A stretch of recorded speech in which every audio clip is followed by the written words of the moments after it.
And now that you're motivated and ready, here are the things that I recommend.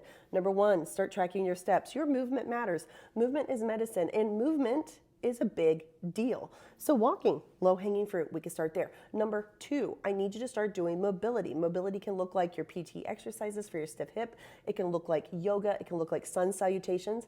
It could be a mobility routine like this functional range. You could be looking up CARS, which is controlled articular rotations.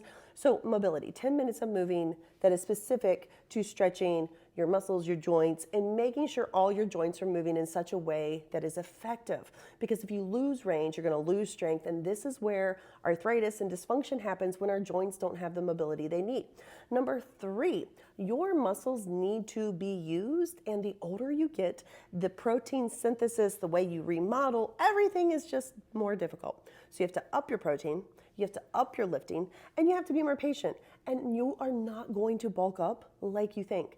I would rather you pretend you're going to bulk up so that I can even get you to that baseline. That's how hard we have to work now. That's how hard. So I want you to walk. I want you to do your mobility. I want you to lift. These are the three things I start with. Then, if you want to be even more extra, I would love for you to do 60 minutes of yoga a week. Now, notice yoga is mobility. So you could, in theory, do yoga 10 minutes a day. And that mind-body connection, that breath work, that's a big deal because we live in this crazy world that I need you to practice regulating yourself, toning your vagus nerve, breathing, breathing, breathing. You start with breath, you end life with breath. You can't ignore the breath. So that's what I would start with because this stuff is backed by science.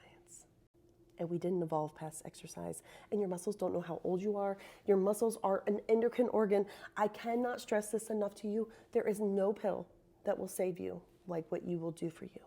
I wish there was because I would take it, but there's not.